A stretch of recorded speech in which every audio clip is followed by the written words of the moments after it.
Give the floor to Rosetta Aidari, a true friend of innovation, technology, industry,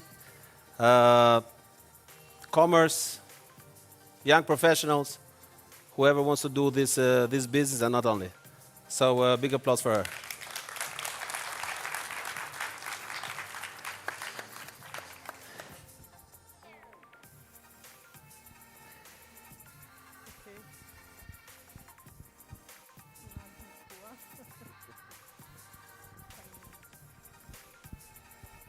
Dear all, do you hear me? Yes.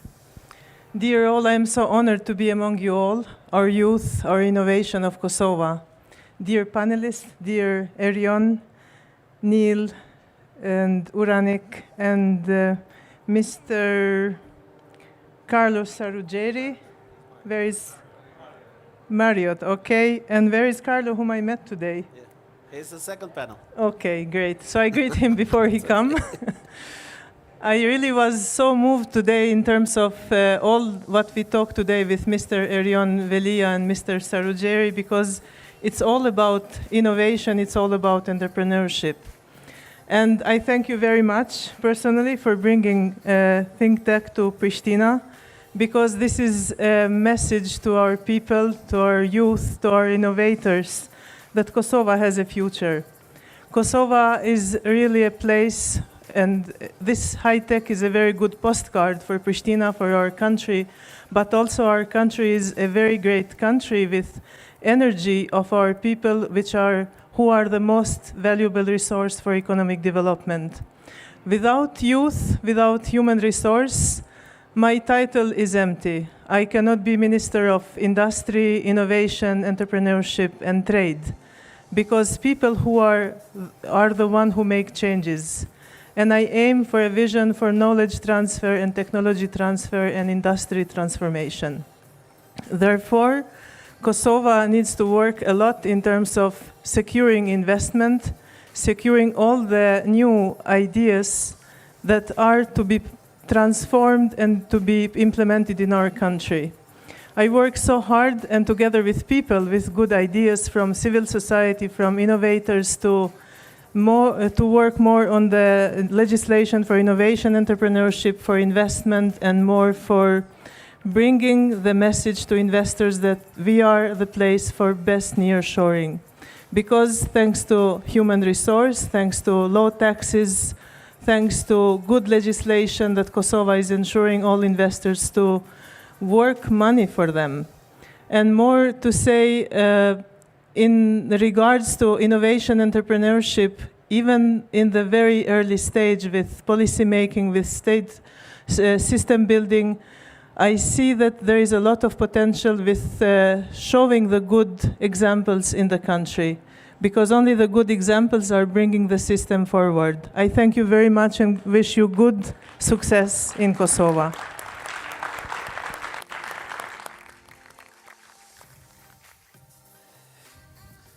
Okay. Thank you very much again. I'd like to start with doing a short presentation also of our guests here.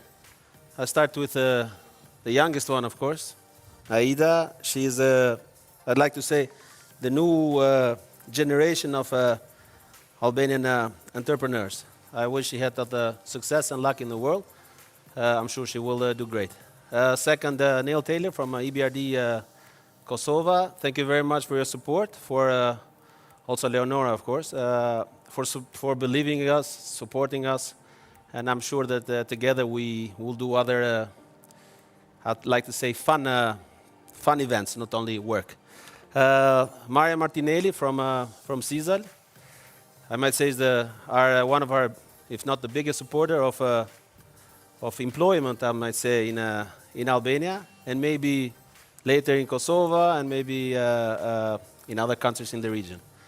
Last but not least, Mr. Uranik Begu, I think you all know him. If you have anything to do with innovation technology, I think he's the guy who we should meet after all. Thank you for your support, man. Also, the second panel, I'd like to to give a short presentation about the attendees. So I'd like to thank Marina from CISAL. I think her speech, if she manages somehow to do the same speech as she did last time, will be just amazing. Aldo, our dear friend Carlo Sarugeri from Oveo. I think he has a good catch with the building bridges, which I like, but I think I'm not stealing it from him. And last, Besart from ProCredit Bank. Yes, so this is more or less the introduction phase. I'd like to start with how we started, who we are. Maybe some of you know us, some of you don't. We started in 2008. Yeah, this was ever my dream, to become an editor of magazines. Yeah. We started with magazines, Elegance and Story. Back in the days, they used to be published. Now it's everything online. We've chosen for these two covers because they symbolize, of course, the bridges between our, I don't want to say countries. Dua Lipa and Rita Ora, two amazing world-known artists. Maybe Dua Lipa is now the best artist in the world. And I think Rita is still in the top 10. She still keeps going and inventing herself. Very proud of them. We had them both in our offices in Tirana years ago, before they were so famous as now. I think now it's a bit more difficult to get them in our offices. And then we started Landmark Communications, which is a basic communication agency, advertising and marketing. We still do that. A few years later, we started with technologies, with the aim of becoming a 360 degrees digital communication agency, basically a one-stop shop for any client. And then a few years later, I think officially was, this is us. Some of them, maybe not a decent picture, but I was smart enough, I have a t-shirt on, so I knew that I'm in the middle. I knew that it would end up somewhere, so I have a t-shirt. Not just to... A few years later, I had the luck and the honor to meet two great friends, Carlo Sarugeri and Natalia Mota. Carlo is here, he's going to be on the second panel. Natalia could not travel because of some issues. We started Movel. Now it's becoming Movel Southeastern Europe, so we have offices in Tirana, Prishtina, and Skopje, with the aim of opening an office in Greece, Yanina, Montenegro, and well, I wanted to say Serbia, but it doesn't come that easy for me. So this is a short presentation of who we are, what we do. And now we're going to go into the ThinkTech. ThinkTech has become, I'd like to say, a place where we get together and talk about things for innovation, what's important in life, and we like to keep it as less boring as possible. So it should be something fun, but also something where people, when they get out, they still remember who was there, what they talked about. So not the average event and conference that you might see maybe in other places. The whole idea of the ThinkTech is the objectives were two. Basically, to somehow to stop the brain drain of young people leaving the country, not only Albania but also Kosovo. The whole problem that the youth has nowadays in our region, unfortunately, where they tend to, not all of them, but some of them are very keen to leave the country, of course, for a better job, better life. But we'd like to give to them an opportunity that, at least what was the case a few years ago in Albania, that there are opportunities, possibilities, and corporations, international corporations, but not only, also local ones, where you can work, and you have the same experience, you have the same performance as anywhere if you work in Milan or Berlin or Amsterdam. So this was and how we do that? By presenting companies like Moveo, like Sisal, like ProCredit on the second, and so also local companies, international, but who are locally present. Also Landmark, that I'd like to say we're local also. To give to them the idea, not only the idea, but the opportunity to see that there are the same possibilities, if not the same, as anywhere else. Examples are, as I said, for our country where we come from Tirana, Landmark, Moveo, and Sisal. Of course, for people who do not know, they say this is a three-way relationship. It's kind of very tough to understand. But together, when I say together with them, we've been able to employ about 1,000 people, not only in the ICT industry, but also other professions. And to employ such a high number in a small country like us, it's not a small feature actually. So big thank you to our partners who believe in us and have made this possible.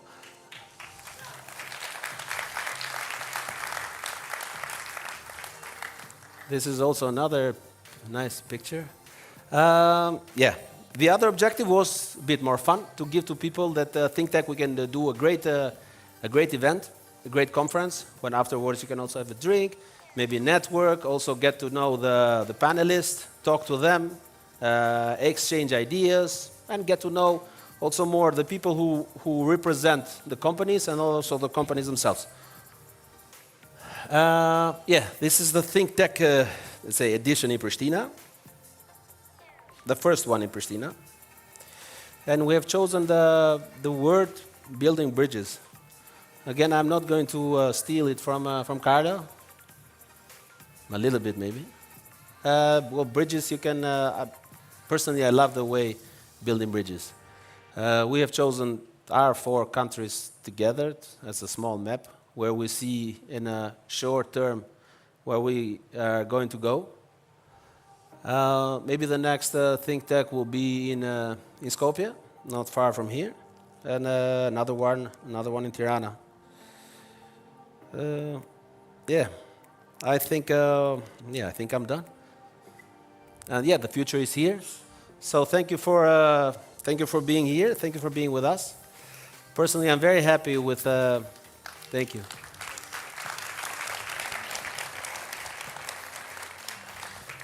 I'm very happy and proud with the work we have done. Also, big applause to the team, using the words of another friend, to an amazing team of Landmark Communication. And yeah, building bridges again. To me, the border between our 2 countries should not exist, but that's another thing that maybe it's not politically correct. Yeah. Thank you very much.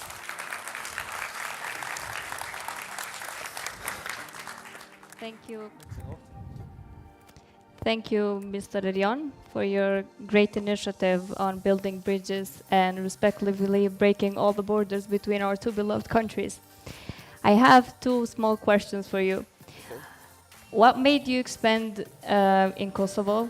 And then how is your strategy on building bridges and breaking all the borders between our 2 beloved countries? Well, for us, coming to Prishtina was a logical one. We've been thinking about it for a long time now.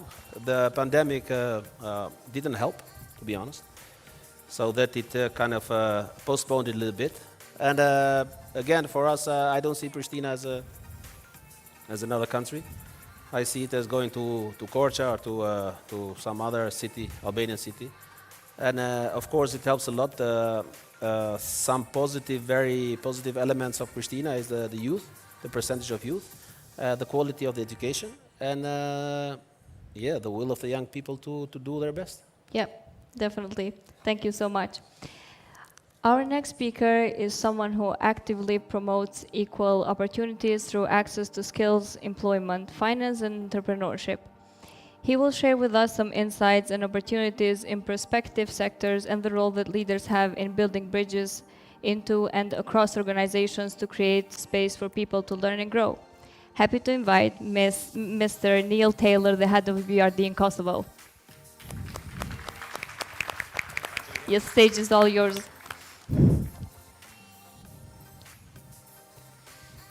Good afternoon, good evening everyone. It's my great pleasure to be here today and to be really supporting this conference.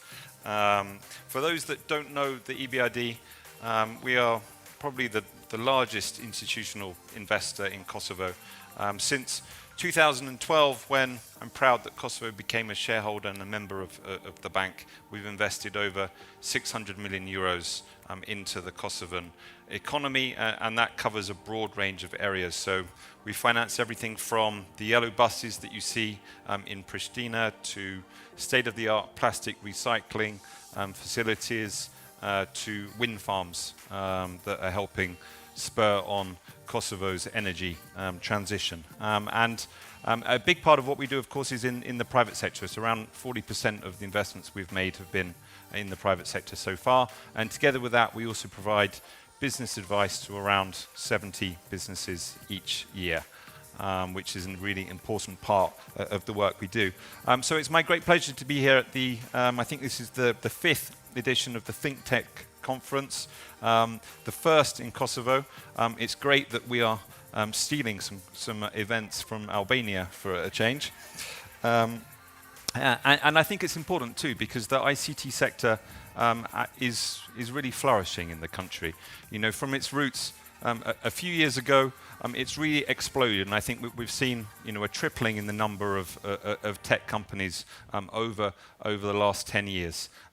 It's a sector which has, of course, a positive trade balance, and perhaps most importantly of all, it's a sector which really is dominated by youth.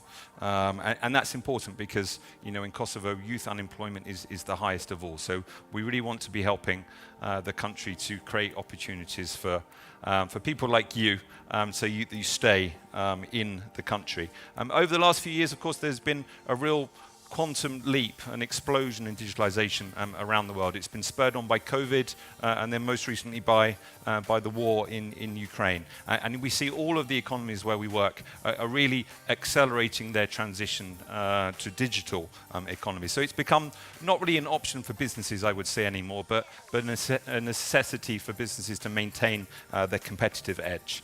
We're helping as best we can in a number of ways, and I'll give you some examples.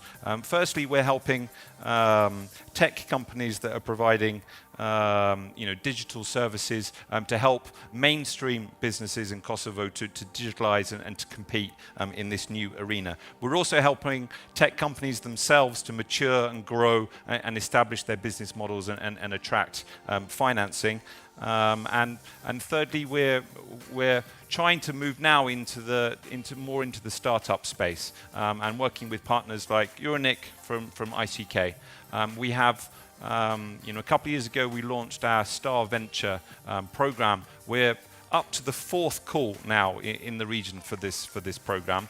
The first 3 have been successful. The 4th one is open until the 1st of July. So if there are any ICT companies that are interested in that, please take a look. Under the program, you get access to a really great network of mentors and advisors that can help take your business on to the next level. And we really want to make sure that we get as many good Kosovo companies into this program as we possibly can. I would say, well, in addition to the advice, we're also looking at ways how we can provide more financing as well. And obviously part of the work that we do is helping businesses to mature so that they can get access to financing from local banks. And it's great that ProCredit, who are a main partner of us in the country, are here also today to explain a bit about what they're doing. We're also an LP in a fund, South Central Ventures, under NIF, which has been providing some venture capital funds to Kosovo. You may have come across Labbox, which is a great edutech company. They're a client of ours from business advice, but also the first company that got funding through South Central, which we're very proud of. If I can sum up, I would say on digitalization that really the transition and the transformation that we see around the world right now, it's really leveling the playing field, and it's really it's sharing power. So it becomes something which is, it's sharing power not just into the hands of the few, but into the many. And it's really an opportunity for young people especially to really see some opportunities. And there is a huge inclusion angle to the work that we do. So new technologies and the digital economy will enable young people, women entrepreneurs, SMEs to leverage open source technologies to create better access and get better access to education and training, and really to create local jobs, which is what we want to see. Of course, there is a dark side, a flip side to the coin on digitalization, and you start to think around issues like cybersecurity and privacy and things like this, and you only have to look at the information, the misinformation flows around the war in Ukraine to see also the negative, the dark side, if you like, of the digitalization agenda. So it has also, this transformation also has to be managed carefully, I think, and properly. In terms of some of the factors which I think are important, the bank thinks are important, it's around creating broad access to skills and education so that everyone has a chance to access the opportunities that come with digitalization. It's really about creating a solid legal and regulatory framework that's responsible. And really, I think its success depends a lot on encouraging greater collaboration between institutions and policymakers. At the EBRD, our digitalization toolbox, if you like, I think consists of three things. First of all, it's around providing access to, providing money, basically. So investing money through loans, equity, guarantees to companies. Also providing expertise to help those companies, to help those entrepreneurs to grow and become as competitive and as successful as they possibly can be. And then finally also to provide access to policymakers, and it's great that we have Minister Haidari here. Thank you so much for joining us, because I think this is an important part of the digital transformation journey that we're all on, and really we want to try to ensure that we have a healthy and positive digital dividend that works for everyone. Okay, so that's enough for me on the EBRD. Once again, we're super proud to be supporting this event, bringing it to Kosovo. I look forward to talking with all of you a bit later on. Thank you.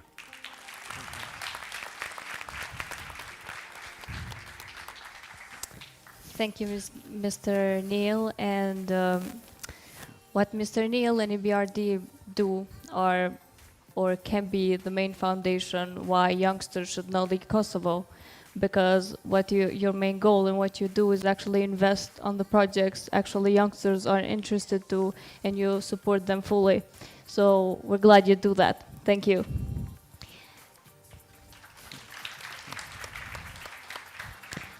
There are various reasons for going global: to find opportunities, to challenge ourselves, to invest in our career and our future, etc.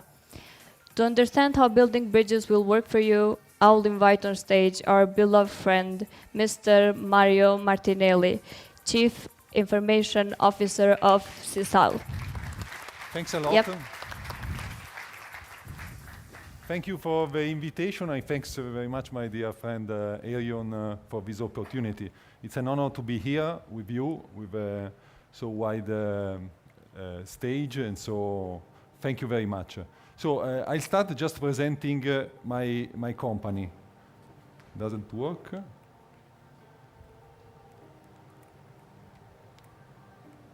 No, it doesn't work. Okay, now, okay, perfect. Okay, finally. Okay, so I want to present you my company, my group, CISAL. Probably you know something about the industry of gaming in which CISAL operates. CISAL is one of the biggest operators in Italy, and it has a long history in this kind of industry. In fact, it was founded by three sports journalists in 1946, after the Second World War.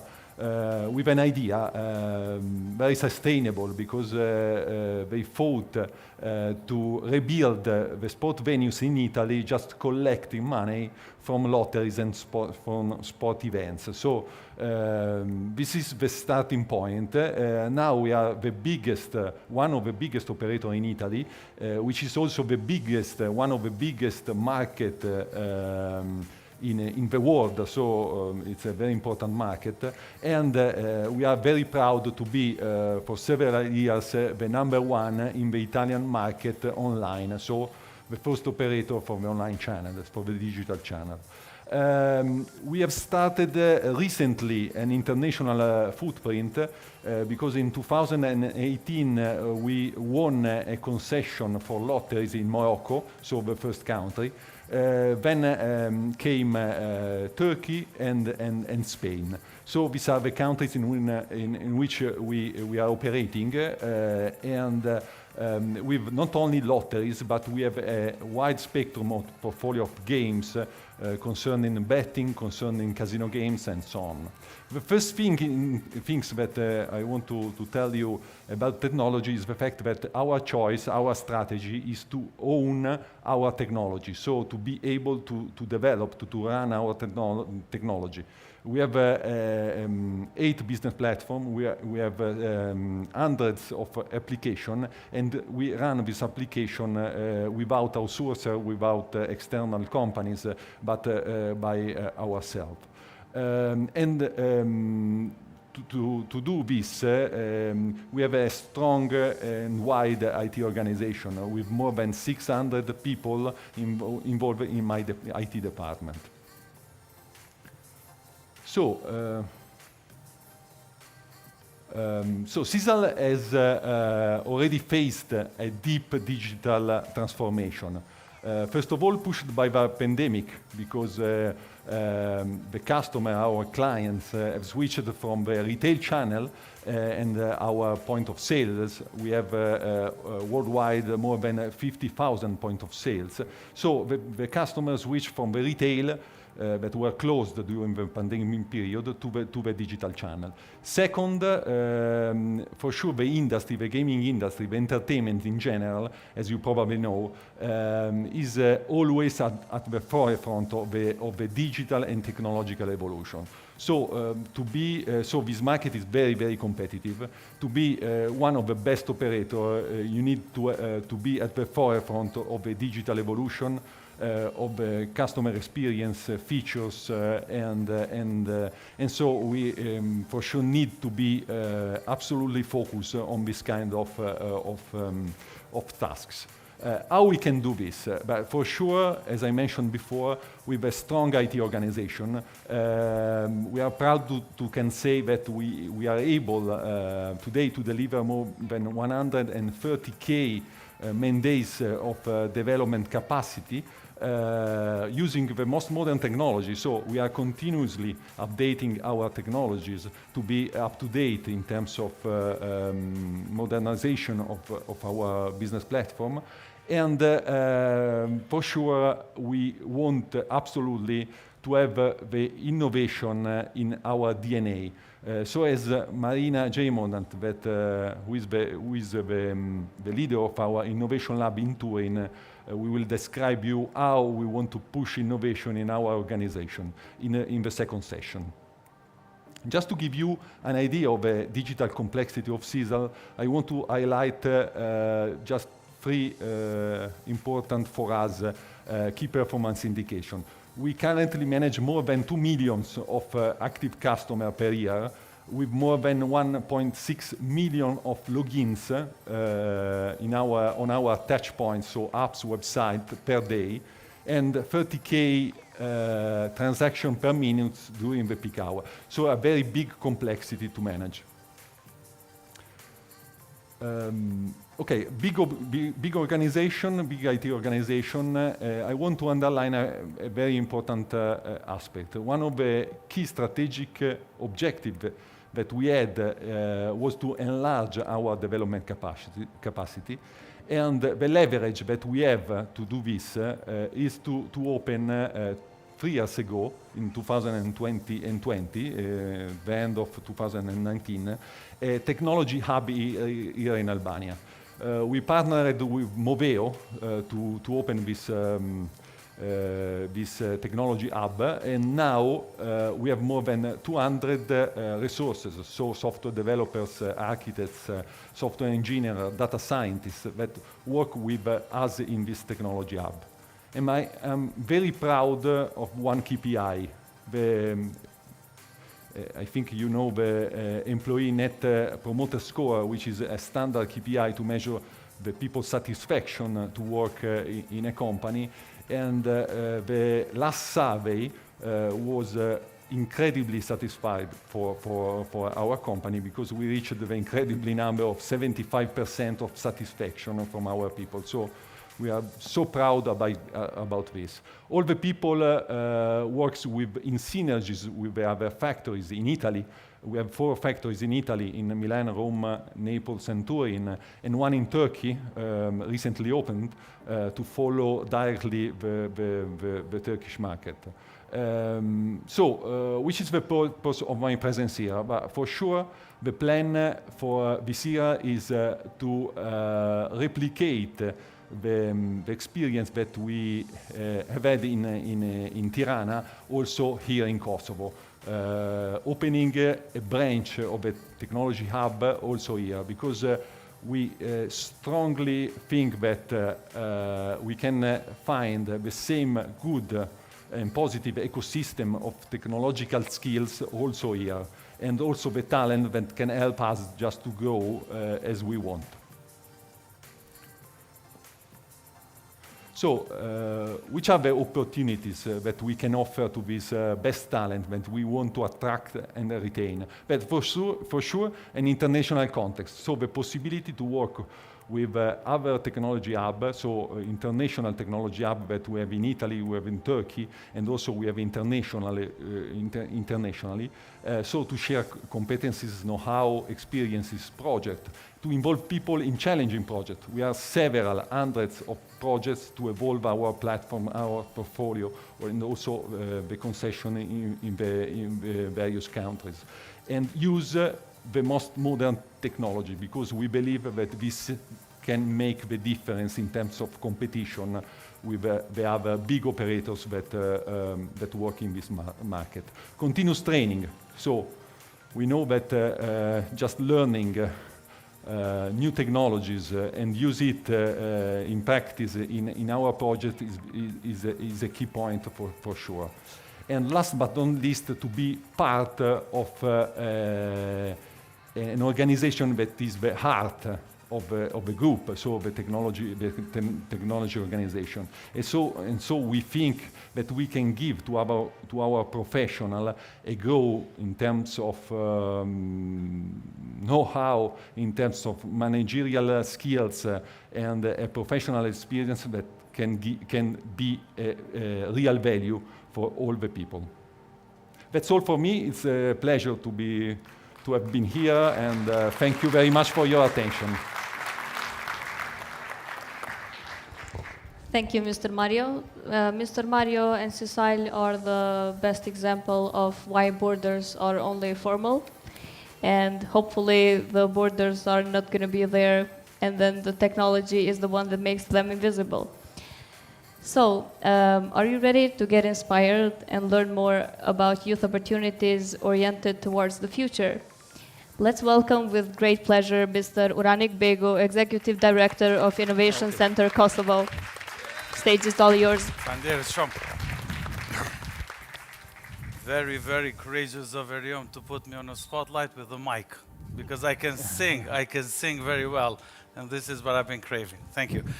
Honorable Minister Haidari, pleasure. Erion, Landmark team, dear panelists, a great pleasure being here today.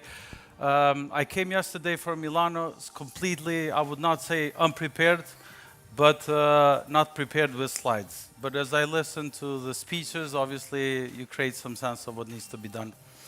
I will talk about 2 topics which are, let's say, the highlight of the event. The first one is the first thing we're talking about is ThinkTech. What does that really mean, to think tech? Everyone is telling us about thinking tech, studying tech, but what does this really mean? Thinking tech in our daily lives is not sufficient enough. I think we have to act tech. We have to be active players in this technological development. A lot of people see us as consumers of tech, and a lot of people sell us. When we go abroad as Kosovo, as a community, as startup ecosystems, a lot of people say, yes, come to us because there's a lot of young people, there's a lot of talented people. But how do we convert this think tech to acting tech and being really an active player in all of these good developments which are happening globally? This is where our obligation comes. This is where the obligation of our political elite comes. This is where the obligation of our academia comes, of sciences and everything else.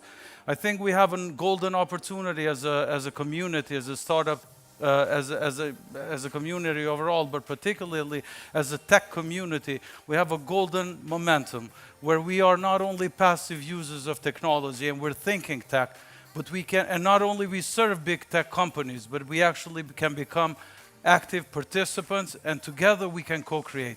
So this is my first part about thinking tech. The second part comes about building bridges. It is the most beautiful word you can hear. It soothes out your heart. I'm here to build bridges. What does that really mean? I will tell you two examples. Bridge, obviously, is a static architectural object. Sometimes it's not static, it's floating, which is built on top of obstacles below to create and link two communities which sit far from each other, right? So in this context, let's think this creating bridges, and what does it mean to you? Because I'm talking about young people. Talking about young people because creating bridges is probably the most important thing you will carry on with you, and the most important let's say, value and attributes that will help you in your career life. But not only. What does it mean, creating bridges? I'll tell you two examples which I encountered just recently to tell you how to build a bridge and how not to try to build a bridge. Because when you say I'm trying to build a bridge, it sounds so beautiful. Few weeks ago, I was a guest in a very renowned program by one of the strong, powerful European countries. It was financed by a foreign ministry of a friendly nation, and the agenda was super busy. The idea was to build bridges.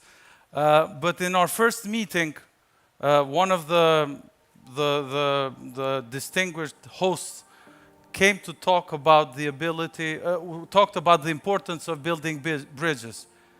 But as soon as his speech finished, he left. He said, I'm sorry, but I have only 5 minutes and then I will go. And then I had to politely ask for my word. I said, I'm sorry, you're not leaving anywhere because you just talked to us 10 minutes about building bridges, but as soon as you leave, we will not be able to create a bridge.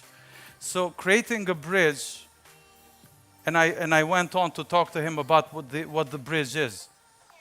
Bridge is created with the ability to create opportunities so two people can, or two communities, or two transactions can happen. It's not a one-way path.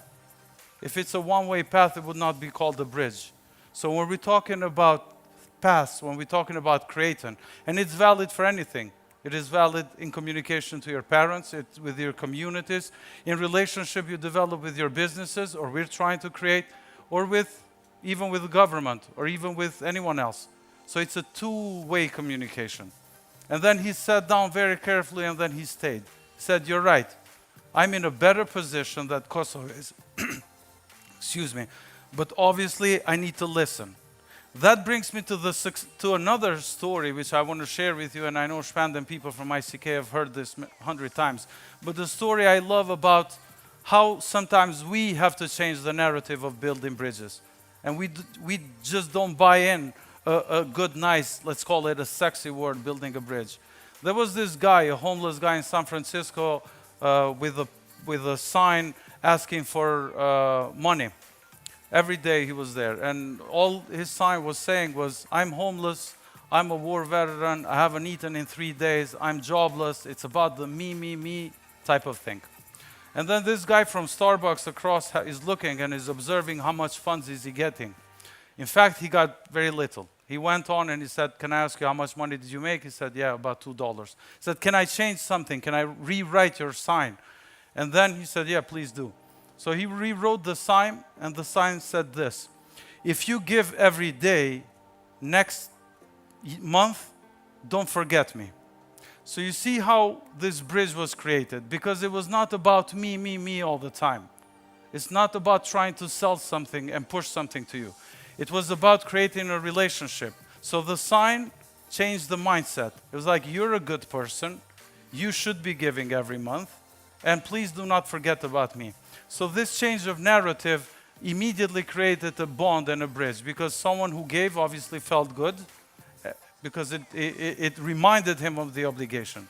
That brings us to our story in Kosovo, and maybe as a message to both of our also foreign direct investors, which were so, let's say, gravely looking and hoping to get in a good ecosystem. Please, let's start building bridges, which would be a long-lasting bridges with stable, let's say, feet on the ground. Bridges that will not only help these generations, but will nurture our relationships in years to come. With that, again, my name is Oranik Begu. I will continue building bridges for the rest of my life. Thank you so much. Thank you, Mr. Oranik. As always, the inspiring person here in Kosovo. For you that don't know, Oranik is our daily inspiration here in Kosovo. And when the bridges are going to be built, it's going to be everybody's inspiration, like this one. Very interesting topics and amazing speakers. We'll have a 50 minutes break to grab a coffee, and then we'll be back for the second panels and 3 more amazing speakers. Thank you.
Here we are back again with our 4 next amazing speakers. I hope you had a great time, and we had such inspiring speeches from 4 great speakers.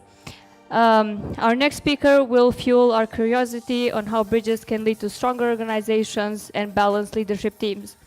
A warm welcome to a dear friend, Mr. Carlo Sarugeri, COO of Moveo.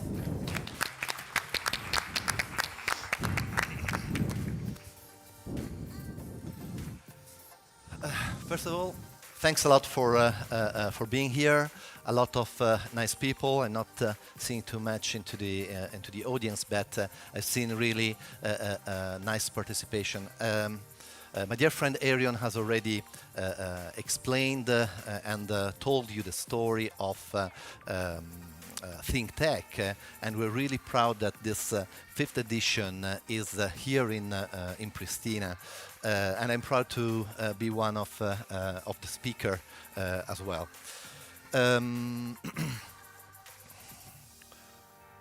Well,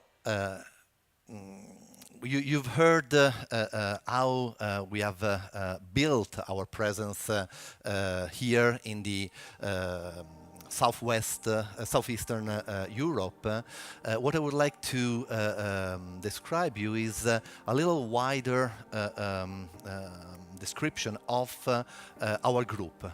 When we started 20 years ago, we're just one single company based in Milan with major focus on management consulting, process consulting, IT governance, process optimization, a consulting company that now, after 20 years, has become a group of 15 companies with offices based all around Italy, in the Balkans, in Albania, here in Kosovo, in North Macedonia.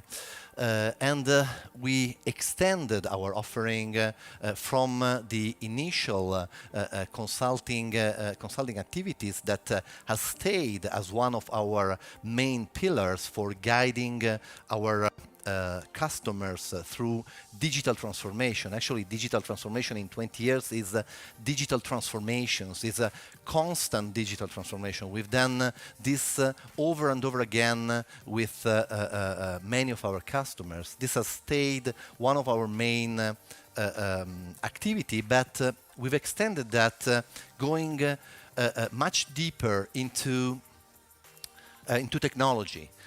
So with expertise in not only in the strategy part that was part of our initial skill set and set of services, but what you see in the delivery side of our business, meaning big expertise in main cutting-edge technologies on the market, and at the end of the day, also a very, very strong and big presence in the software factory, software development industry.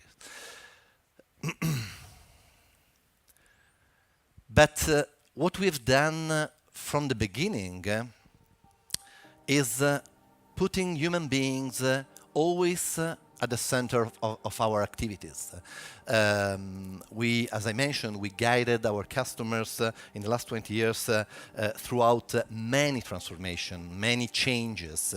We helped them changing technologies, adopting new technologies, but the starting point of every change in the company is not related, in your company, is not related to technology. It starts from the human being, it starts from the people that needs to work, to live, to carry on their lives with this technology. So this has been our approach in 20 years.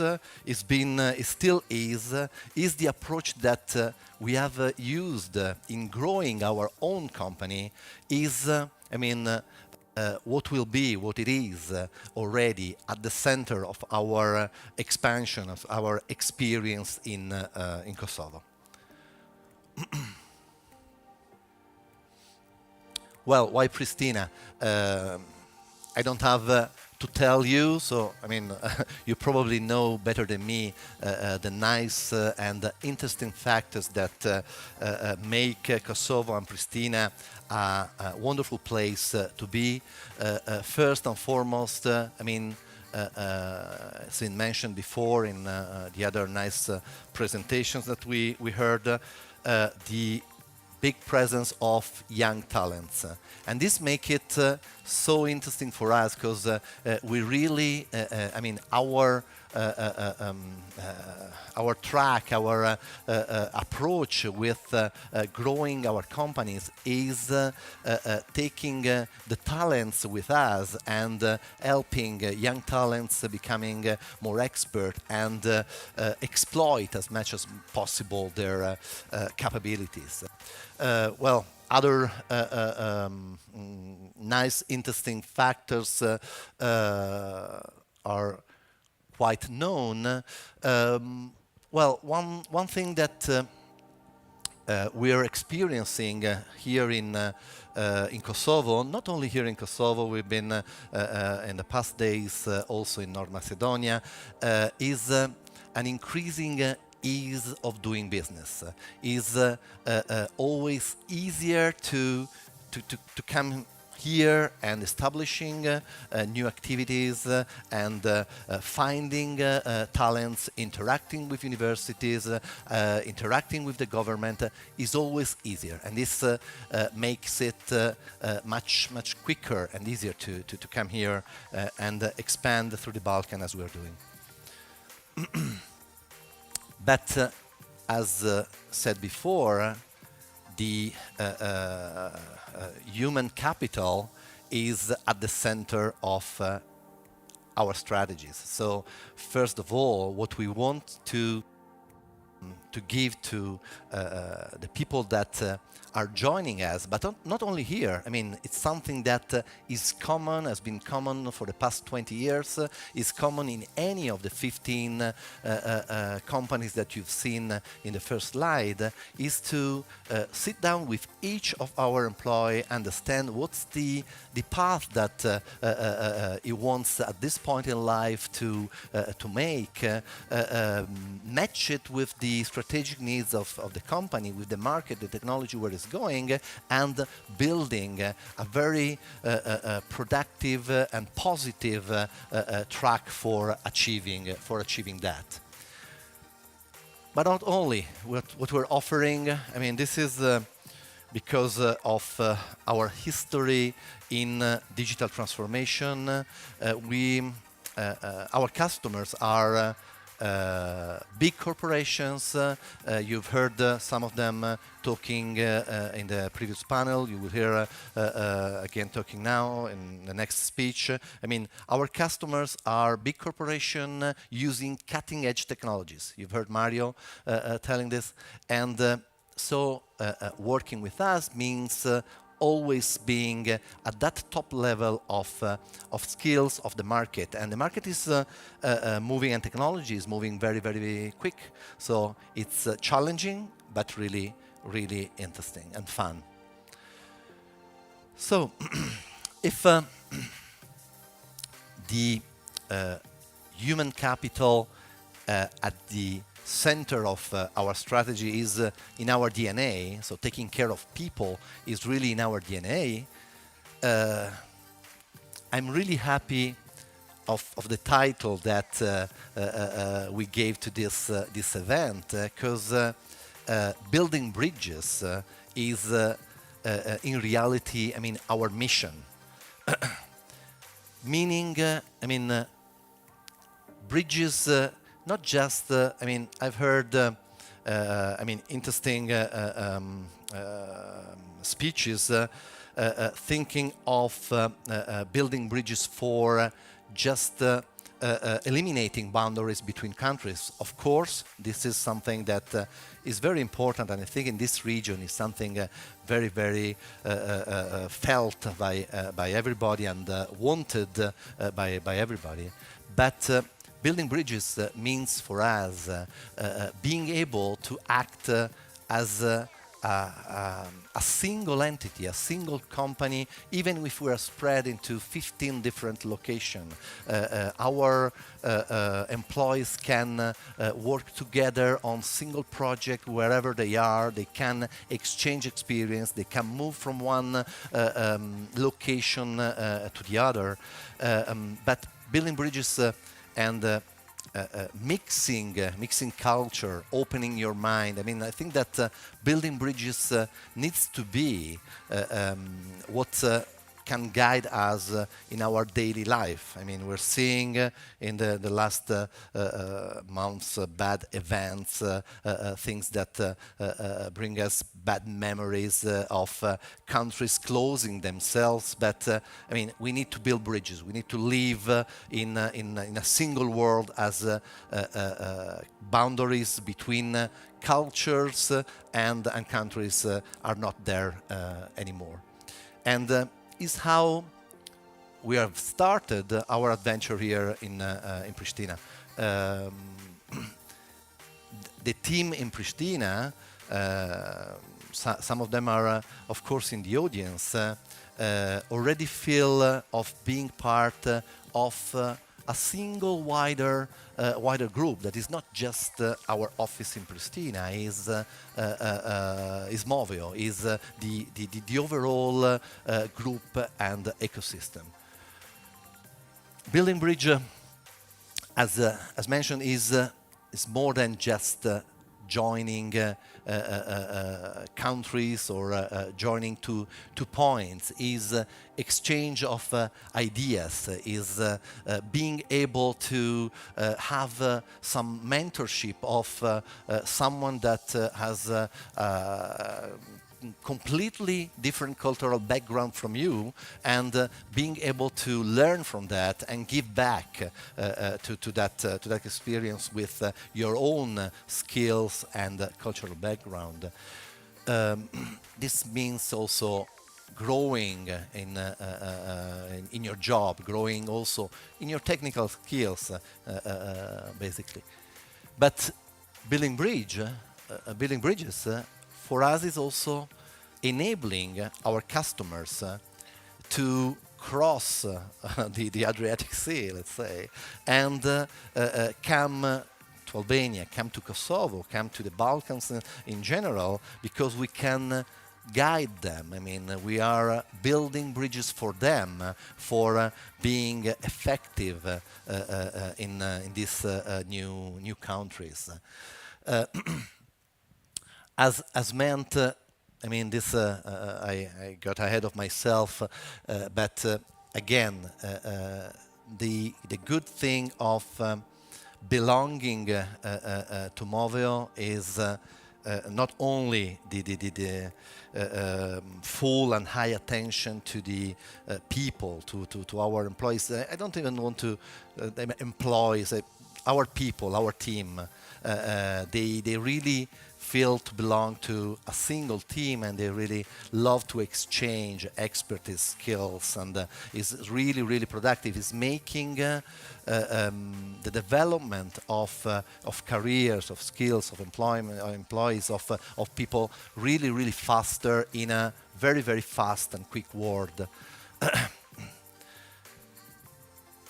Building bridges for us is also enabling bridges between universities.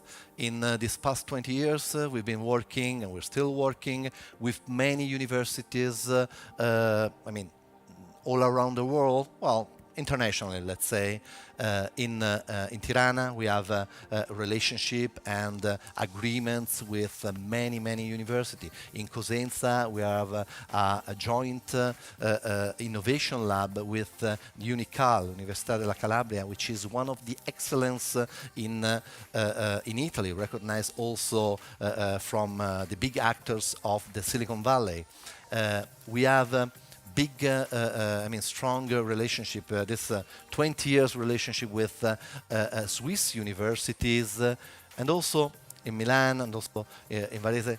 But building bridges between universities means being able to not only exchange experience, develop together with them research and development program, but bridging university as well.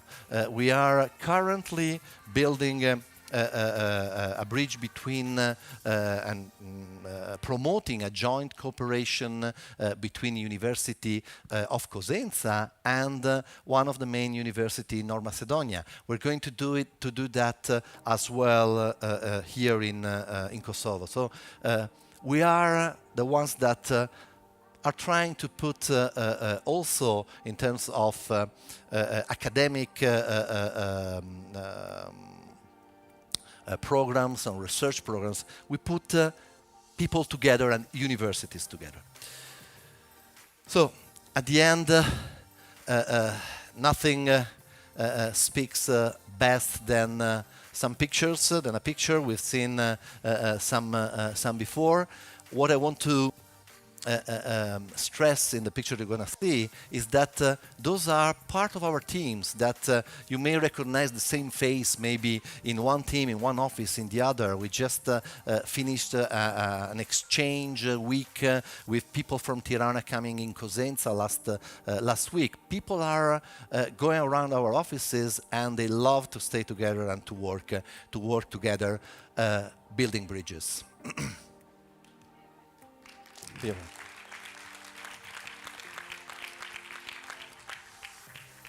Thank you.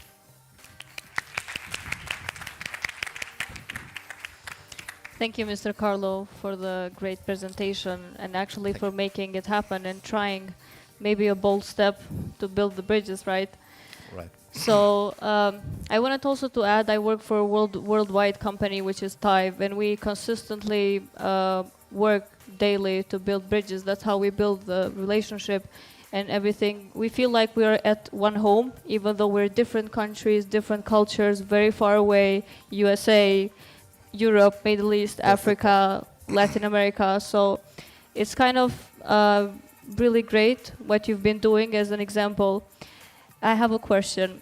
Not too difficult, please. Yeah. But while you achieve such a great strategy on building bridges, and you're on your own feedback from Kosovo, how likely are you to recommend to your international friends, partners, to kind of start building bridges with Albania or Kosovo? Well, with Albania, in Albania we have a long story of building bridges there. In Kosovo we're starting, but well, I was saying that many times in these days, you really feel immediately at home here. I like it a lot here, so I think that I can be the best promoter myself. I mean, the data, the bases are there, and you can explain them to everybody. I mean, universities and really many young talents, ICT market growing here as well, ease of doing business. But at the end of the day, I really believe in this. I'm the first promoter of this initiative. Woo!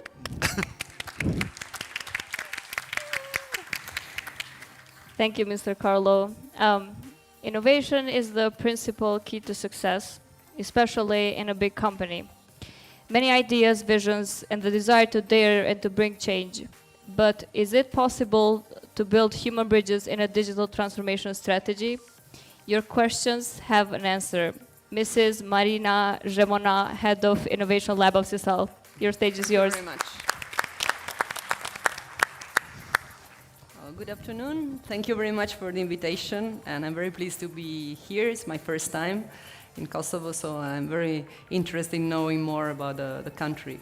So I'm working in CISAL, and as Mario Martinelli was presenting before, it's a company which is really let's say, pervaded by innovation. Innovation is actually everywhere. And we are the innovation lab, so we have a role in that. I'll try to go through the main challenges of innovation and how we are trying to address them and hopefully solve them by, guess, building bridges. That's so, because that's true. I really appreciated the name of this event. It was really inspiring, because that's really what's about innovation. Because you need somehow to live in the future, right? You want to innovate, so you want to imagine the future. You want to know what's the role of your company will be in that future and what you can do now in order to be ready when the future will arrive. So reach for the future and try to guess what will be your role in that future. And the other thing is that things are becoming more and more complicated. Technology is complex, organizations are complex, the whole world is becoming complex. So it's impossible now to do research and innovation by your own. Everybody is trying to network. So the only way, especially as Europeans, we have less investment than in China or in the US. So we really need to have an open innovation and learn to collaborate between companies, university, etc. And maybe the main challenge is you can think of very interesting stuff and amazing things, but if you're not able to make it real into the company you work for, then all your effort is totally useless, right? It will stay on papers, it will stay on academia, on congresses, but it will not really bring, let's say, good things to the company, a good future to the company. So the first risk is that when you follow inspiration and you're a group of innovators, you're so fond of what you do and so passionate, and you study and try to invent things and read, and so that you risk to lose contact with the company. You lose contact with all the other colleagues that are working on other stuff. So that's called the ivory tower, right? You stay all on top of the ivory tower by talking to yourself and losing contact with the core. And that really makes innovation useless. So this is the main danger that we are trying to avoid. And when they say that innovation is made 5% inspiration and 95% of perspiration. So we need to join both things. We need to inspire and envision the future, as we were saying, but also we need to share this vision with the whole company. So make sure that what we see, that what we foresee for the company is actually coherent with the DNA of the company, with people working there. So this is the sine qua non condition. And what we do is we look for good speakers and good people that inspire us, and then take time to make this innovation get into the company. We address it by organizing envisioning days, so we ask people to dedicate some time to innovation, to stop their day-to-day business and dedicate one day to innovation. And what we do is, as the Innovation Lab, we identify the mega trends, we find the speakers, we find the subject, we try to organize a good time of inspiration, and then we make the perspiration part, trying to make all the company function together and reserve as much time as inspiration to talk about what we have heard, and try to work out together what that inspiration can become in our own company. So it takes time, it takes dedication. People need to stop their day-to-day work. They might have a very straightforward times to deliver, and they have to anyway reserve time to do that with the lab. And it's really important that it's done. And so you need to build trust. You need to be really good in doing those things so that people say, okay, I dedicate this day to innovation because I bring home something very interesting. So this is our solution. For what is about collaboration, I can just quote what Carlo was saying before about working with universities. I think that the main bridge is between industry and university. University is where the know-how stands. in every university has at least one very, very strong know-how. So what sometimes universities lack is the entrepreneurial culture. So I think that the bridge between industry and university is really important, because when collaborating, you need to bring this entrepreneurial culture. So make academy understand what are the real challenges in working in a company. But on the other hand, you can bring in your company know-how, people, and skills which otherwise would be impossible to have. So this is the main bridge. There's another very important bridge that is between big companies, startups, and small, medium enterprise, which sometimes tend to work in silos, in tunnels, while I think that one of the role of the bigger company like CISAL is also to act as a platform to allow startups to try and scale up by working with real problems, and also putting together and collaborating small realities that may not by themselves be able to leverage the startups' innovation. So I think that those are the kind of bridges that we have to work for having a real open innovation. How do we address it? It's the main issue here is timing, no? Because you can't work, universities are not consultancies. So you cannot go to a university and say, I got this problem, please solve this problem. You have to build a long-term relationship. You have to find the skills and the know-how you need and try to build a path with them and walk the path together with them. That's all about bridges again. So long-term collaboration with universities, and also it seems not a key issue, but it actually is. When you are a company, you got privacy, you got competitiveness issues regarding data. You cannot give your data even to university for them to work on them, because you have to guarantee a lot of privacy and reservation to those data. So it's very important to take care of that and see there are ways that you can do. It's not easy, it takes time, so this is something very important. If you want to do open innovation, think in advance about how to manage this issue about data. And CISAL also has a very interesting initiative which is called Go Beyond, that is in the direction of making startups work with big companies. So there is a kind of, I can't find the word, un concorso, I'm sure you will understand. Competition, thank you very much, where all startups are invited to participate, and we choose the best, and we help them to grow, and to collaborate with us. So this is a very interesting initiative, and it really helps to put in touch startups with us, but also startups with startups. So it's really a big bridge building. And also trying to build projects so that everybody can work on the same page. And this is also interesting. The main issues here are the bureaucracy part, because you have to take care of everything. When you work together, but then you want your IPR, your intellectual property to be defended, so you need to make the bureaucracy very carefully, and also take care of the different pace of innovation. Imagine a startup, and imagine a great company, and imagine universities. There are three completely different pace to innovation. So to work together, you need to harmonize all these different pace. Those are to reconcile those things. Those are the most difficult issues to address. But if you are really determined to do so, it's possible.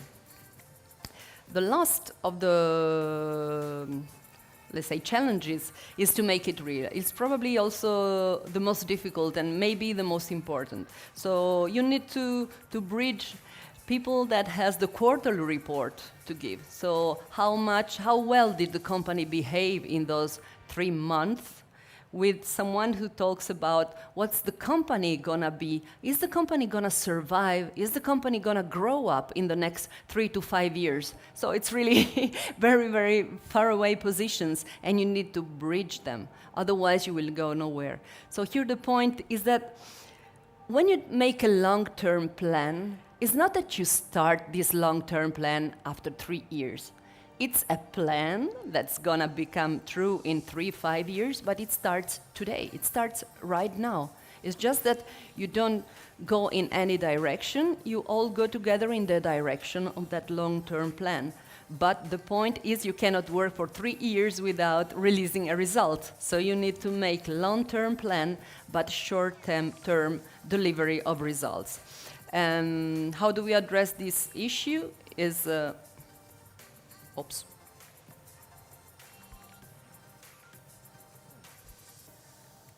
Thank you. I don't know what I did. Anyway, I know it by heart anyway, how we address this issue. The point is, first of all, you need to build trust. You need to be credible. Because you are asking people in the company to trust that the long-term plan that you are giving them is going to bring benefits in the short term too. So you need to be credible. How to be credible?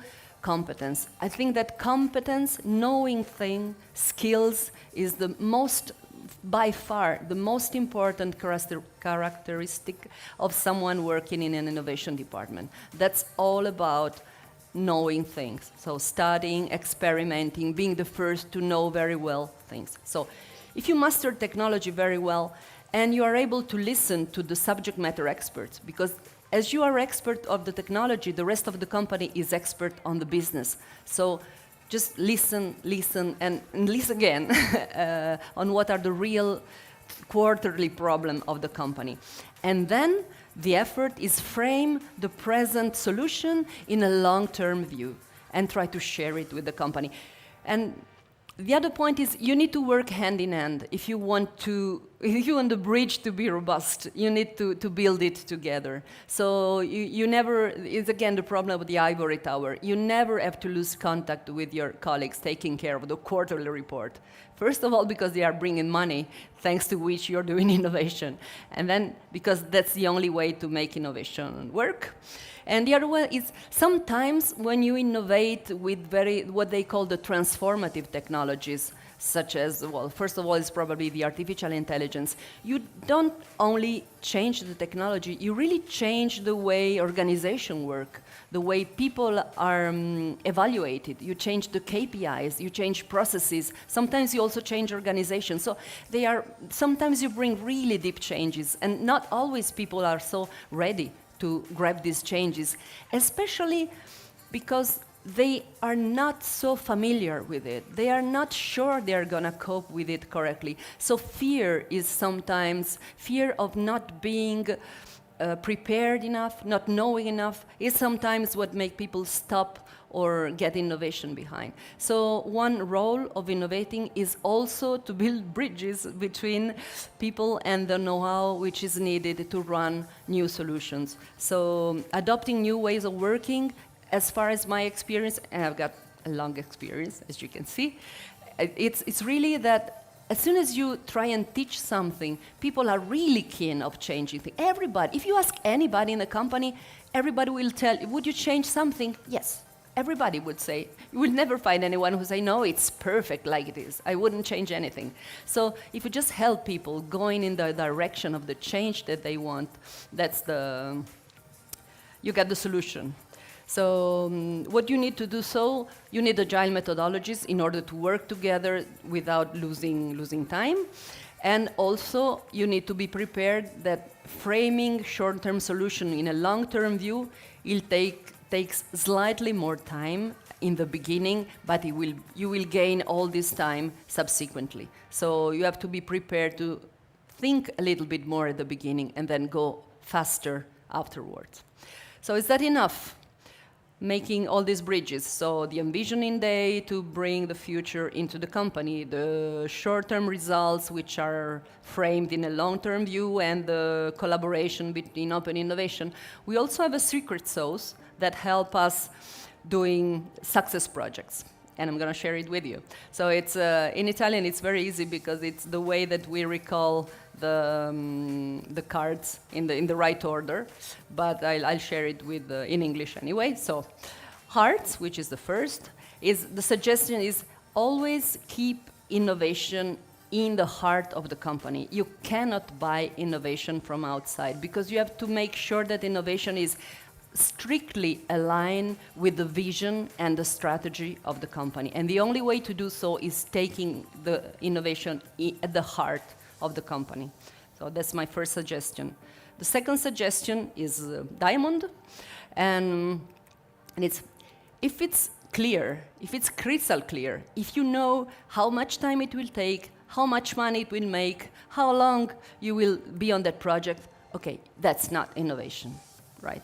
Because it's impossible. When it's innovation, there is always a part of risk. You might not know how long it will take. You might not know how money you will make, and you need to be confident enough to go for it. That's innovation. And the third suggestion is the clubs.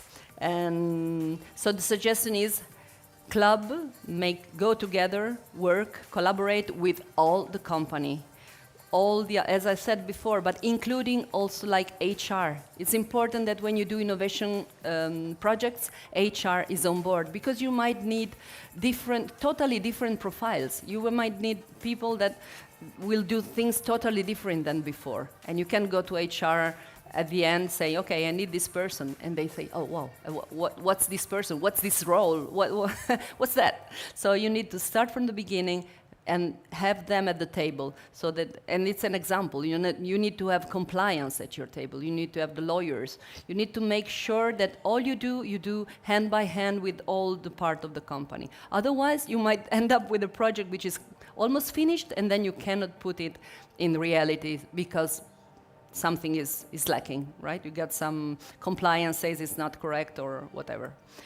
Last, space, that is what you don't want to do. You don't want to hear, we have always done like that. So that's what really, you're not definitely innovating in that way. That's the only enemy to fight.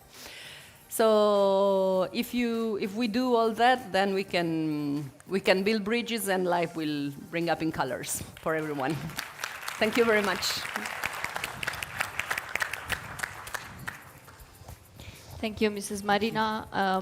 I don't think I've heard a better presentation, insightful, resourceful. I mean, talking about techniques of building bridges is pretty resourceful, though. Thank you for being for the second time in ThinkTech, but same inspirational vibe, different audience. Thank you very much. Thanks a lot. I had a really great conversation before the event with the gentleman here I'm going to present now, regarding our education system. After hearing his podcast success, it would be a pretty resourceful speech here and presentation. So let me introduce you Mr. Aldo De Pape, founder and CEO of Teach Pitch. Thank you very much. Thank you. Such a warm welcome. Thank you very much. Hi, everybody. It's such a pleasure to be back here at ThinkTech, and for the first time in Prishtina for me as well. So hello, Prishtina. Thank you very much for having me. Just like many of you, I was very much inspired by the title of ThinkTech today, which is Building Bridges. And I was, of course, also finding my interpretation of building bridges. What does building bridges mean for me? Specifically in the context of Teach Pitch. And the bridge that I would like to suggest to all of you is basically the bridge that we need to build with our own education system to cultivate the innovation and talent that we've been speaking about here today. Because such talent, such innovative, critical thinking students, such ambitious human beings, they are grown from a good education system, right? It is futile to think that these talents, the next generation that we are so ambitious for, that we have so high hopes and dreams for, that they would just grow in isolation. So, and that is what we're trying to do. That is the bridge that we are trying to build, because growing talent is an all-inclusive trajectory.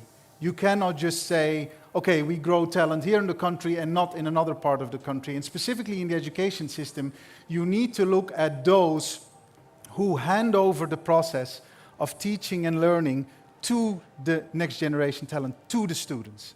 And then in the case of TeachPitch, those are the teachers. So what I'm going to present to you here today is the bridge that we've built already since 2018 in Albania, a bridge that we've been trying to build to include teachers every step of the way so they are ready to grow the talent of the future. Now first a little bit about TeachPitch. Because TeachPitch is a cloud-based platform that focuses on resolving the problem of information abundance for educators from all over the world. And when we're talking impact, the impact that we have had is we are privileged to serve over 60,000 users, growing in the hundreds each day from over 200 countries who visit our platform. And what they use is they use our database, our search engine, if you will, of currently more than 250,000 resources selected from over 300 high-quality online learning platforms. Think of the content of Yale, Columbia, Harvard, National Geographic, PBS, any platform that has suitable, good content for educators and students to use. We have curated it and made it available on our platform. Now, because we are blessed with such a very big community of teachers who use the platform each and every day, we also saw that we could introduce a mechanism whereby it's not only us giving content to the educators, but also the educators giving content and advice to each other. And that led us to introduce a peer-to-peer learning platform, whereby effectively one educator in, let's say, London, United Kingdom, trains loads of other teachers in other places all over the world. Because we have such a big community, a community that is growing so quickly, we could make strides in that sphere. And we're very happy to say that we are now on a mission to train over 10 million teachers globally so they can fully thrive in a new digital economy, so they can fully include the students, so they can fully cultivate that talent that we are so direly looking for in each and every country. It's not only Kosovo, it's not only Albania, it's also the UK, it's every single country wants their next generation to be the best one. But if we don't make the steps right now to include the teachers on that path, I don't think we're going to be as successful as we would like to be. Oh, and end of presentation. No, sorry. Oh, sorry. A little bit of history. And the slide will start in a second. Oh, here we go. I do it again. Sorry, guys. Right, left, yeah, sorry. Yeah, there we go. You do it for me. A little bit of history, specifically I said I'm going to talk about Albania. We have, worked in Ecuador, we've worked in the United States, we've worked in China, but for this talk, I would like to specifically focus on what we've done with Albania. So we've been partnered with the Open Society Foundations in Albania. In 2018, they commissioned us to build a platform that they dubbed School of the Future to train teachers. This was all pre-pandemic. Then in 2020, we said under the same contract, because emergency required it, because there was a lockdown, that we said, okay, let's train all teachers so they can fully use all digital tools that they direly need right now, so we can ensure that the process of teaching and learning in Albania won't stagnate. And we were very happy that at that moment in time, the Open Society Foundations teamed up with the Ministry of Education, and our training was validated, certified, and rolled out together with the Ministry of Education, which allowed us to train over 20,000 teachers in Albania, which is 75% of the public teacher community in the entire country, to work with us so they are fully trained in technology and could basically progress with handing over education to their students to prevent education from stagnating. So whatever happens next, I'm very proud that we were able to play this role so that education could continue. In 2022, so actually this year, we were basically tasked to continue this trajectory and to basically build further on this thought of digital training, but then on a peer-to-peer level, because they say, okay, we looked at what can incentivize teachers, and teachers, of course, are like the rest of us, just normal human beings who want to be validated and acknowledged for their input and time. And so it is, on one hand, you need to, be courteous and thank people and give it all the bells and whistles that we give it on social media, make sure they can develop a following for their tutorial, make sure that people watch their tutorial. But on the other hand, it's just about compensation at the end of the day. Your time is precious. Everyone needs to pay the bills. So if someone creates a tutorial, it's only normal that you give a little bit of compensation to a teacher for their tutorial and for their acknowledgement. And by making that a formal mechanism on our platform, we kind of hit a success, because teachers said, yes, if I am compensated for my time, if I am certified for my time, if I can build up a following with my tutorials, then I'm your man, because this is something that I would like to be involved in. On the side, we also built a platform with UNICEF in 2021, and that platform was also with United Nations Peacekeeping Forces, a platform called Teaching Peace, that we rolled out, which was rolled out in all 6 countries in the Western Balkans. So that's a little bit of the experience of TeachPitch. I've said this, what TeachPitch for Albania is. TeachPitch for Albania is effectively a peer-to-peer learning platform whereby teachers can optimally educate teachers. And they build tutorials. Not only tutorials, they can also build courses. They can share content, but they can also absorb content. Now, whether they share or absorb, they are certified and acknowledged for their time. So, and this is much like any other social media platform that works these days, and much like the process of innovation, as Marina also said it, it's not only about listening in, it's not only about just being present, it's also about giving that feedback. So everyone who joins the community can be a consumer as well as a creator.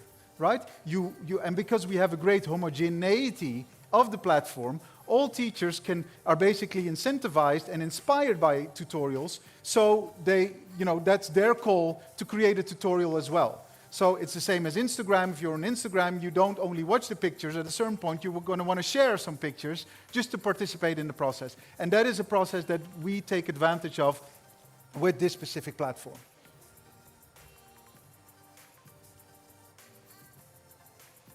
Now, there are a whole range of functionalities of what people are able to do. What you're able to do as a consumer and what you're able to do as a creator. I'm not going to go through them bullet point by bullet point, but what I do think is important to point out is that we invest in teachers' digital skills. We want to invest in teachers' innovative thinking, in their critical thinking through technology. And when I say technology, I don't only mean coding. I don't mean kind of the outer corners of technology, virtual reality, augmented reality, artificial intelligence. Those naturally are things that we do talk about, but I also talk about the day-to-day things and how to better use those. I also talk about symptoms of technology. Earlier, the gentleman of EBRD, he spoke about the disadvantages that digitization brings along. Fake news, but also cyberbullying, right? So these are all things that concern a teacher. If a teacher is not aware of this, or if there's nothing offered to the teacher to offer that to the students, then there's nothing that the teacher can pass on or that the teacher can do to take responsibility to make sure these things don't happen. So this is just a long way to say that digital thinking is not only kind of the robotics of this world, this is also just our day-to-day and ensuring that everyone can fully thrive in a digital economy and offering that in good courses and tutorials. So this is what consumers will be able to do, going back. And here's a little bit about what teachers say. As I said before, we are globally active. We've been around since 2014. We previously and it's still active, but we previously started with implementing this platform on a global scale. So we already have teachers from the United States, United Kingdom, kind of from all over the world who are teaching each other globally. The step to do this for Albania specifically is because teachers in Albania want to support each other.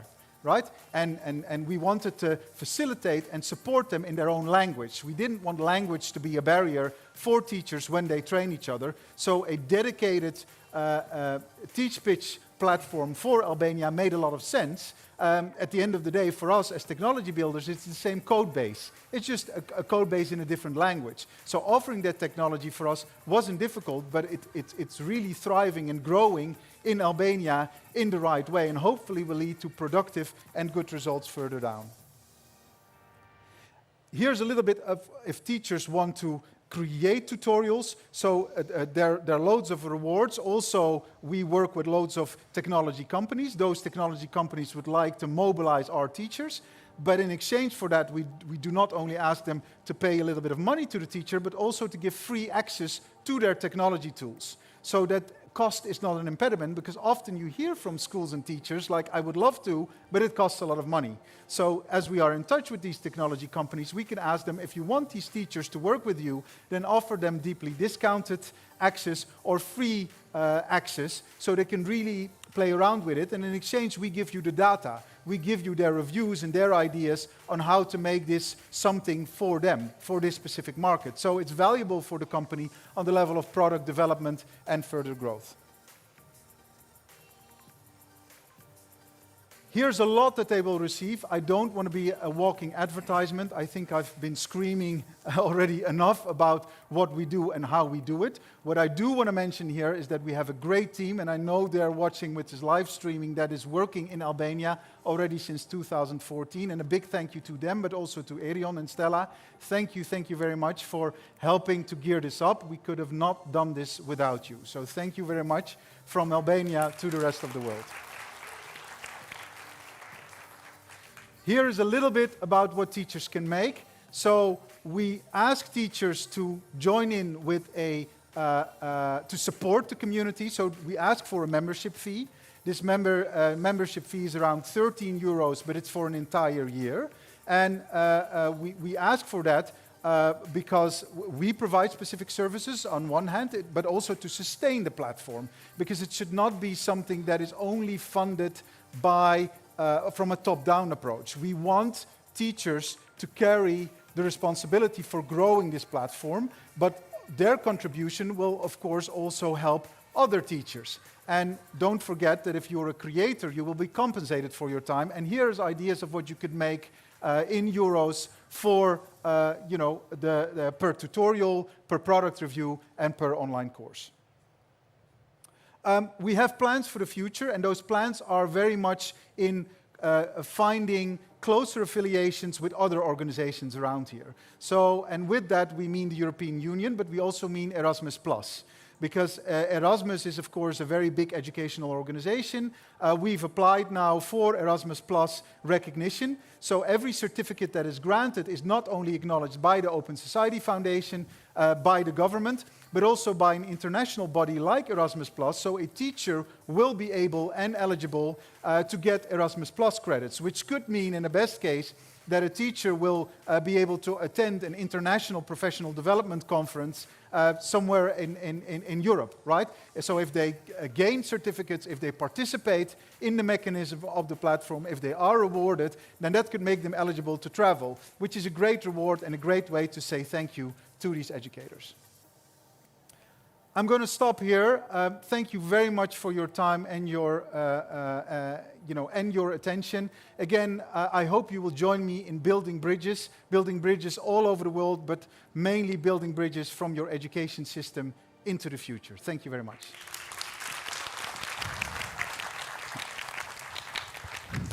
Thank you, Mr. Aldo. So this is a great example, though, how we can build bridges by thinking tech. Your platform makes it happen. So for you who doesn't know yet, I found out before the conference that Mr. Aldo has a big, huge podcast, which is called the Teach Pitch podcast, right? Yes. You can find it on Spotify, I don't know, other streaming channels, but it can be a really resourceful and insightful to learn more about the platform, and then the added value conversation and interviews you have with different people. So go and follow that. Thank you very much. Yep. Very kind of you to mention that. Yeah. Our last speaker will talk about how technology, innovation, and great finances help in building bridges in the banking sector. So we're glad to welcome Mr. Besar Plana, Head of Private Clients Business Development Department of Prokredit Bank Kosova.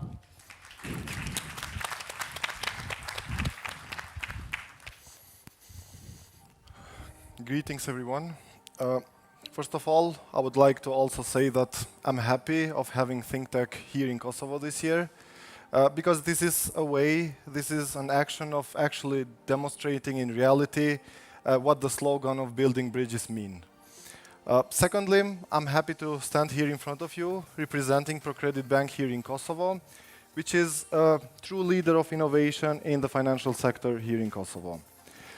Today, very briefly, I will try to share on who we are, what we do, where we come from, and also to share some bits and pieces of our vision for the future.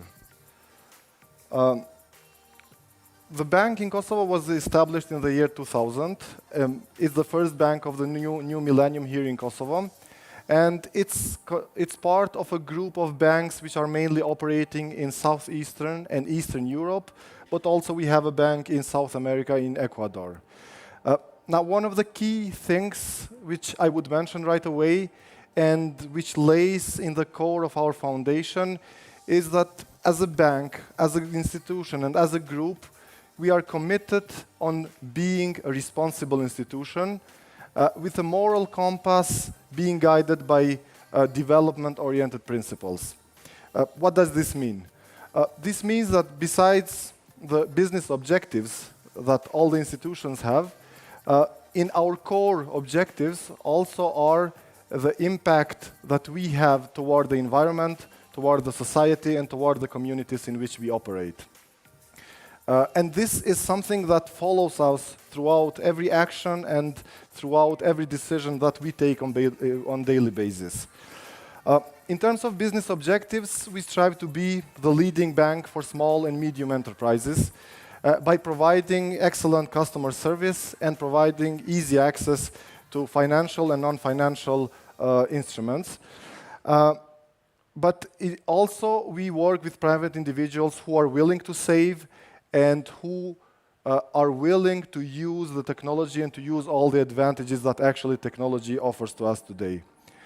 In doing so, we generate and we try to generate sustainable return for the group and for the bank, but always by keeping in mind that clients are our partners and we want to grow and develop together. Now, having said this, and also being present in the neighboring countries such as Albania, North Macedonia, Serbia, and Bulgaria, it goes without saying that the entire investments that we do continuously in the technology serve as a building bridge for all the economies of these countries, but also for different businesses that operate in these economies, but also have the possibility to cooperate between them. Now, this goes in many directions. It goes with all the financial services, and the list is quite long. I would not stop there. We have set up different payment systems where clients actually benefit from the low cost that we offer, but also from the efficiency. But it goes even beyond this. It goes for the clients on benefiting from the build-up experience that we as a group have done throughout the years, and which will help all these businesses whenever they would want to operate and to enlarge in other markets. So as a group, we have found ways of sharing all this experience, and then in this way we help businesses on actually overcoming all the obstacles and challenges, which can be many, especially for a business wanting to enter in a new market, lack of information regarding the legal framework, the connection, networking, and so on. And actually, this is one of our main roles when it comes to building bridges between businesses of different economies. This goes even beyond this. Continuously, we have managed to organize B2B meetings where we actually meet and connect different businesses working in similar fields or having similar fields of cooperation, and the whole idea is that there is a win-win situation from all the businesses. In Kosovo, in 20 years, we have also been a bank of choice, actually the bank of choice, I would say, for all the private individuals who are willing to save and who want to benefit from all the technological investments that we have done throughout the years. And in addition, of course, we support their financing needs whenever it goes in the direction of improving the living conditions.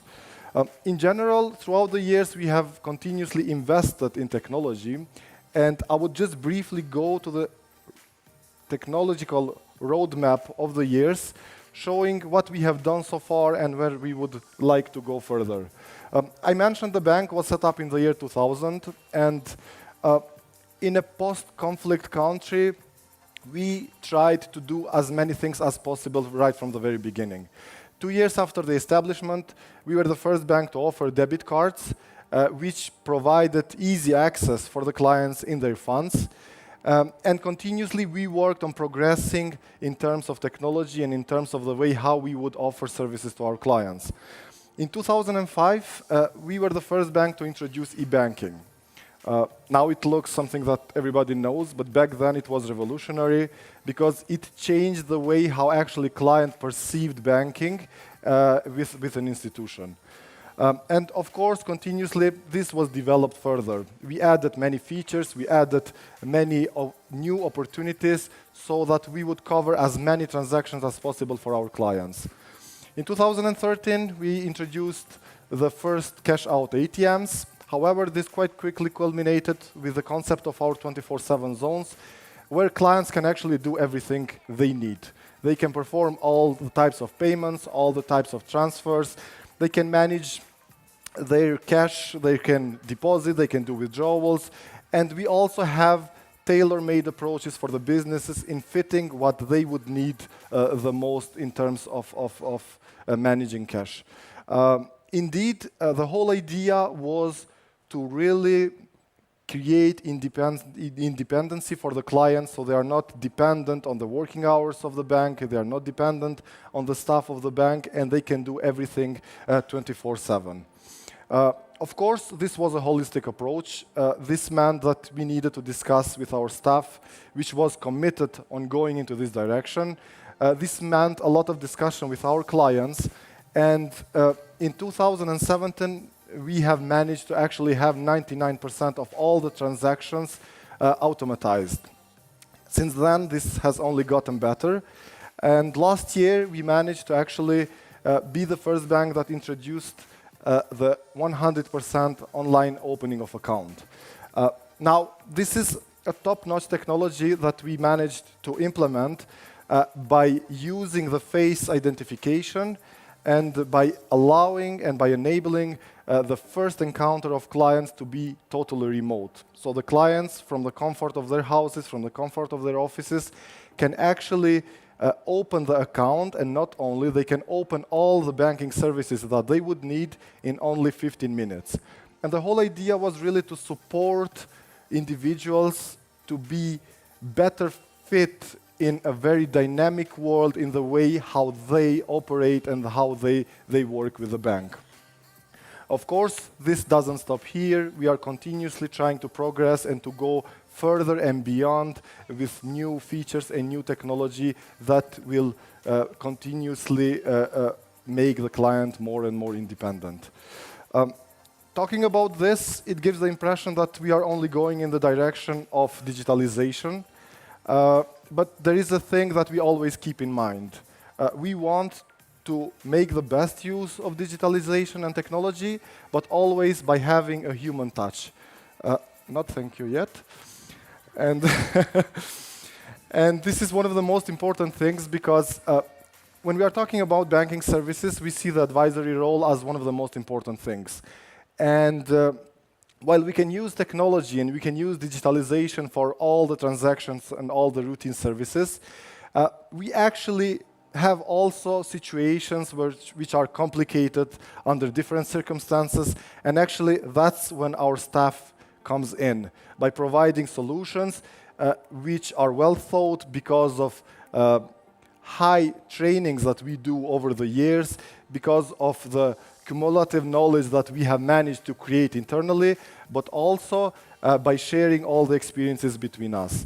So in this sense, yes, we continuously invest in technology, but then it always comes down that actually our staff is the most valuable asset that we have. We also believe that actually each of our staff in a way represents us, and the identity of the company is the collective unique identities of each of our employees. We believe that companies cannot be identified by their mission statements, but by the way how each individual is acting on daily basis, is taking decision on daily basis, and this is what actually identifies a company. I have a short 2-minute video, which would in a way illustrate and summarize what I was talking to. If somebody could help me play it. Okay.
So indeed, thank you.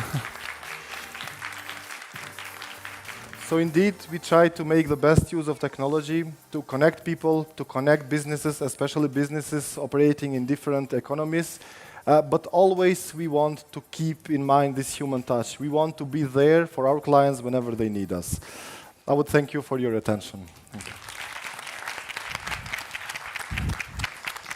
Thank you, Besar. Truly, what ProCredit does is one of the best user behaviors you can have, user experience, I mean, you can have as a user, on the user perspective. But I do believe it's the same kind of energy as creating it and making it happen and making everybody's life easier. Talking banking sector, so I guess there's no more digitalized bank than ProCredit in this case, and how your ThinkTech mindset way is developed is pretty great though. Thank you for the inspiring presentation. Thank you.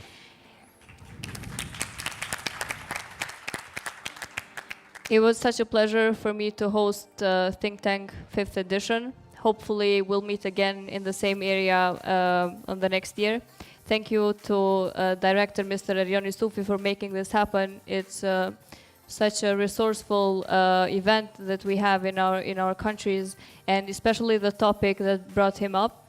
So also so much gratitude to the participants, to 4 of you in the first panel, for their interest and time. It was a significant experience. We'll see you soon with more surprises and innovations, hopefully. Till the next edition, stay tuned. Now we're out for a cocktail and chill.